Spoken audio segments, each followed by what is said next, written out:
La renommée de l'appellation Châteauneuf-du-Pape n'est plus à faire. Elle bénéficie d'une réputation mondiale et s'appuie surtout sur de grandes histoires de générations de viticulteurs passionnés qui ont fait la renommée de ce vin et de ce village. C'est le cas de la maison Brod qui, après 4 générations, perpétue la transmission d'un savoir et d'un véritable héritage culturel. Aujourd'hui, nous sommes au domaine Barville. Le domaine Barville, il se situe à Châteauneuf-du-Pape. Donc Châteauneuf-du-Pape, c'est dans le sud de la vallée du Rhône. Ça se trouve, pour vous situer en bordure de Rhône, à une vingtaine de minutes d'Avignon, donc vraiment le sud de la vallée du Rhône.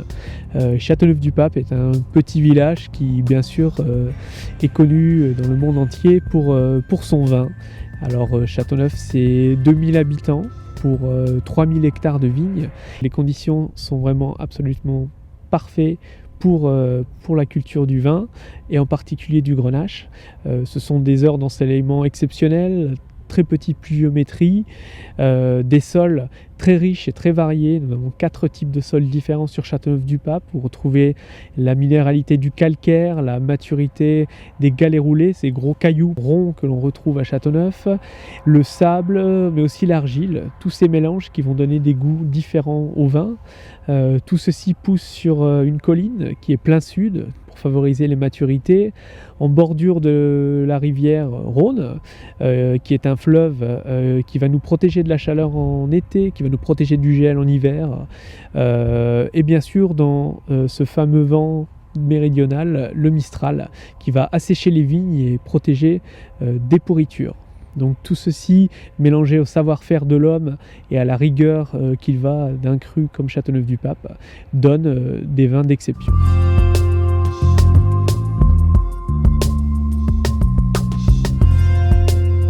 C'est mon grand-père Léonce qui, lui, a vraiment développé le vignoble dans les années 50. Aujourd'hui, on représente une maison de Châteauneuf-du-Pape avec un volume avoisinant les 2 millions de bouteilles. Nous avons 3 exploitations viticoles. Une exploitation qui se trouve sur Châteauneuf-du-Pape, le domaine Barville. Une exploitation sur l'Audin, le château de Bord. Et une exploitation viticole qui me vient du côté de ma belle famille, du côté de mon épouse, le domaine Grosset à Kéran, une Côte-du-Rhône village. Voilà. Donc cet ensemble représente une superficie de entre 60 et 65 hectares de vignes. Nous comptons 300 exploitations viticoles sur l'appellation Châteauneuf-du-Pape. Et donc c'est vraiment une effervescence à tous les niveaux, dans les terres, dans les vinifications, dans l'élevage, après dans la commercialisation. Il y a beaucoup d'exploitations de Châteauneuf-du-Pape qui sont présentes dans le monde entier. Par ailleurs, nous sommes vinificateurs, nous accueillons des vignerons chez nous qui vont nous vendre des raisins et que nous allons vinifier et pour après les assembler et les présenter en appellation Châteauneuf-du-Pape, mais aussi Côte-du-Rhône, Tavel, et même donc une partie des appellations de la partie septentrionale de la vallée du Rhône. Nous présentons aussi des vins de Croz-Hermitage, de Saint-Joseph, de Côte-Rôtie et la prestigieuse appellation aussi à Hermitage.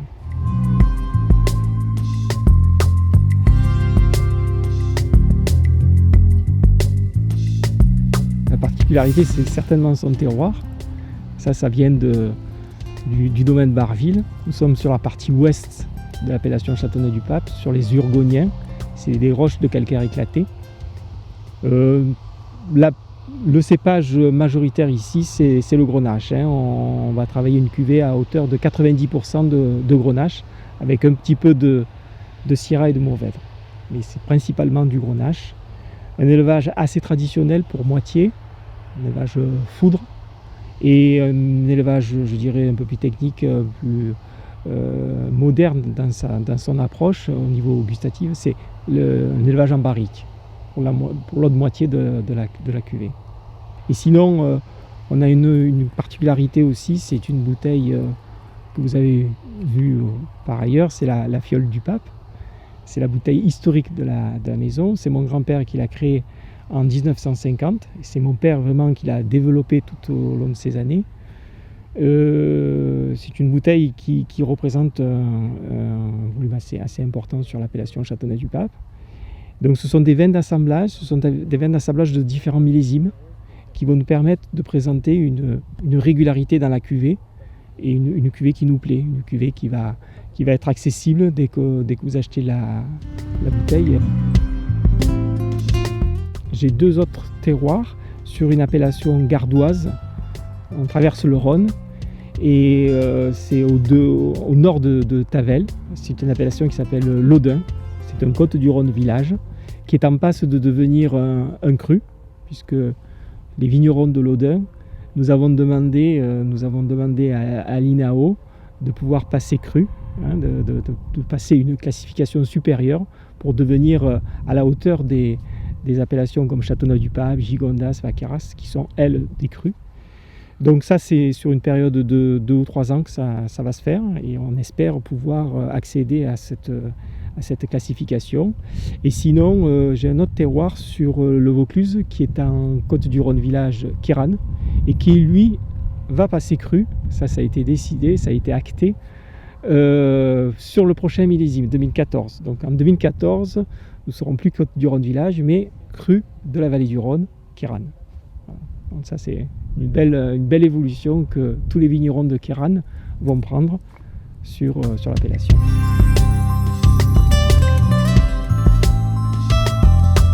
J'ai eu la chance de reprendre l'exploitation de mon père, qui lui, il avait reprise à son père.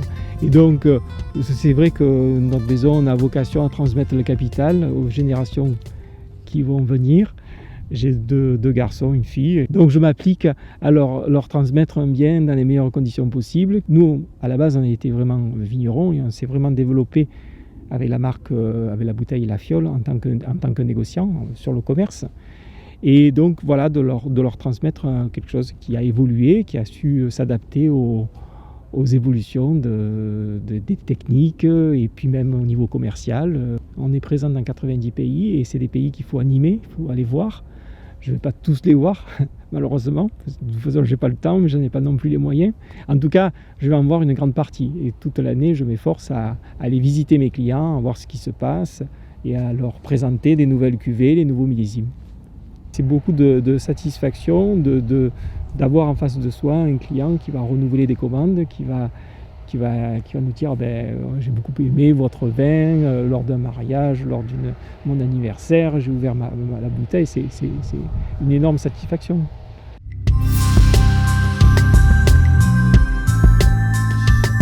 C'est ma grand-mère, Jeanne, qui en 1971 a eu cette idée de démarrer le musée. Donc, elle s'était forcée de récupérer des vieux outils, des outils qui n'étaient plus utilisés.